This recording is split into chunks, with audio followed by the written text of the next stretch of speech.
Welcome to Caffeine Clarity, your weekly pour of soul-sparking reflection. I'm Amray, and this is where the coffee is hot and the insides are honest. Around here, we unpack the tiny aha moments that shake us, shape us, and help us grow.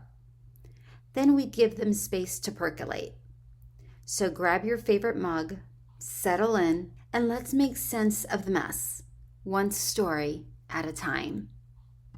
Hey friend, if you're anything like me today, there's a half-sipped cup of coffee nearby, pajamas are still on, and somehow you are already tired from a week that has barely started, which means you're right on time.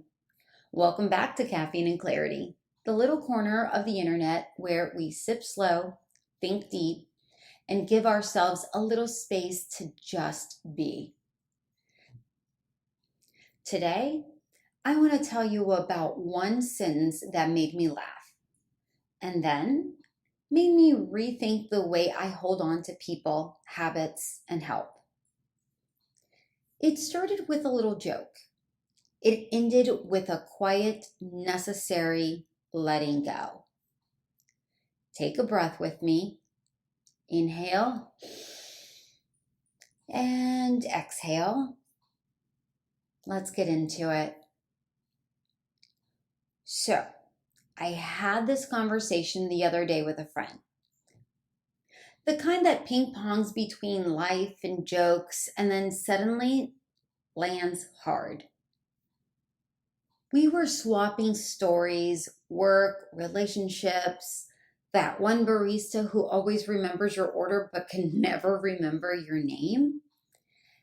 And out of nowhere, he drops this line. Your therapist cares about you as much as a stripper loves a man. I laughed, like out loud, completely unprepared. Coffee in the wrong pipe kind of a laugh, right? And then I didn't. Because the way he said it, I knew he was poking at something true. Not that therapists don't care, they do. Let's be very clear about that. Deeply within professional boundaries, of course. But the kind of true that reminds you of the role we sometimes try to force people to play in our lives. I asked him to repeat it, slower. Your therapist cares about you as much as a stripper loves a man.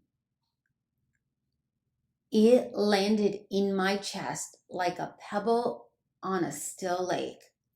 Small splash, big ripples. Here's why. I thought about my own experience with therapy. I had this one therapist, smart, insightful, and allergic to fluff.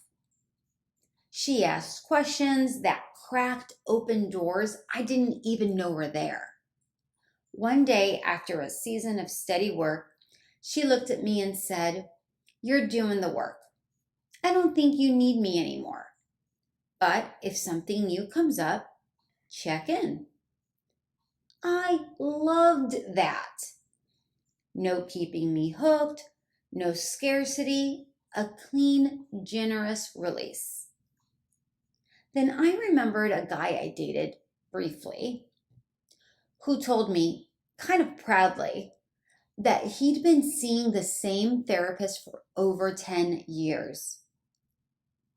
10 years. Now, nuance, please. Some people do long-term therapy for very good reasons. Complex trauma, chronic conditions, deep processes that unfold over time. This isn't a dunk on that. But in his case, something in me went ding, ding, ding, red flag, party of one. He was not evolving. He was outsourcing. And that made me curious about me. Do I stay longer than I should on things that were only ever meant to help me get started? Do I keep leaning when I'm strong enough to stand? I can't even pretend I don't. I've teamed up with people in business because I was scared to fail alone. I've stayed in relationships because I was terrified of failing again. I've used support like a soft blanket I draped over my self-trust, telling myself I'd stand up next week, next plan, next version of me. Sometimes we call something help when it's actually a crutch. And sometimes we lean long after we've grown the legs to walk. And don't we all do it? With gurus, with coaches, with wellness programs, with subscriptions we never cancel, with the person who texts back fast and makes it easy not to hear our own voice. Even with coffee. My mug is very offended at this part, but honestly, my coffee has rolled its foam eyes at me before, like, girl, I am a beverage, not a blueprint. Let's go back to that line. Why did it rattle me? Because it highlights boundaries and transaction. A therapist's care is real, but it's professional care, structured, ethical, time-bound. A dancer's affection in a club is real in its own way too, contained within a context, a performance, a boundary. In both cases, the frame matters. The problem isn't the frame, it's our expectations inside it. We get hurt when we want the frame to be our forever. When we want the barista to be our best friend, the coach to be our savior, the program to be our identity, the therapist to be our tether, the routine to be our worth, the person we're dating to be our healer. What a wild load to place on anything or anyone. Let's go deeper. Underneath clinging, there's usually one of three things. Fear. If I let go, I'll fall. Narrative. If I stop, it means I failed. Numbness. If I keep this, I don't have to feel that. So we hold. We double down. We renew the thing we don't love. We overstay at the table we've outgrown. We call it loyalty when it's actually avoidance. But what if letting go isn't a rejection? It's respect. Respect for what the thing was, a bridge, not a home. Respect for what you are now, different than the day you arrived. I think about that therapist of mine often, not just her skill, but her example. She trusted me with my life. She believed I could walk without her hand on my back. And you know what that did? It invited me to believe it too. So, here's a working definition that's helping me. Help is sacred when it restores your agency. Help becomes a crutch when it replaces it. When the thing that was meant to make you more you becomes the thing that makes you less you, it's time to reevaluate the contract. And that 10-year therapy guy, bless him, what I really saw in him was a former version of me, someone who wanted certainty more than growth. I get it. Certainty is warm. Growth is drafty. But only one of them builds a bigger room inside you. Let's be lovingly honest. Sometimes we don't want to heal. We want to be held forever. Because healing asks for movement. And movement means crossing the bridge. And crossing the bridge means leaving something behind. I'm not saying toss your supports. I'm saying ask a kinder question. Like, is this still medicine for me? Or has it become maintenance for my fear? If this is you, if you feel the tiny tug to release or revise something, you don't need to do it dramatically. Burn no bridges. Make no declarations. You get to be soft about this.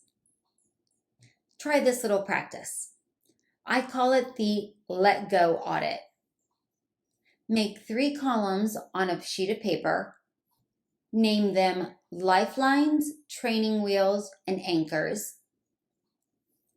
Lifelines are the ones you keep. People, practices that return you to yourself. Training wheels are your transition. It's support you don't need every single day anymore. Anchors are the things we're wanting to release or rework. Things that hold you down more than they hold you steady.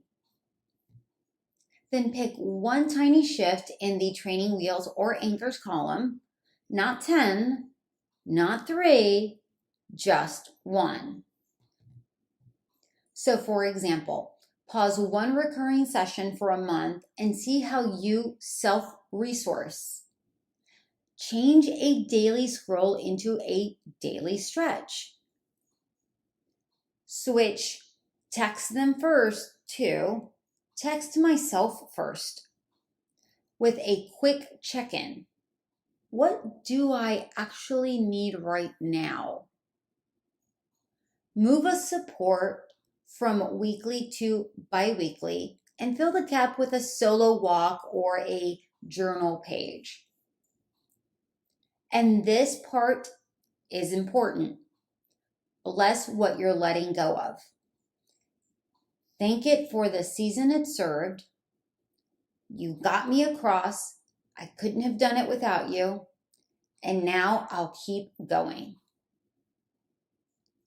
If you're someone who's tempted to hear this as, I should be further along, pause.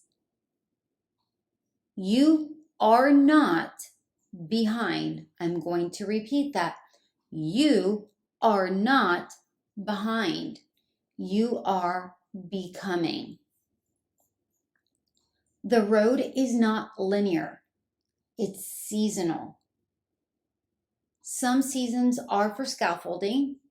Some are for sky. Let's do a tiny presence practice together. 60 seconds. Relax your jaw. Soften your shoulders. Feel your body where it meets the chair. Inhale for a slow count of 4. Hold for 2. And exhale for 6.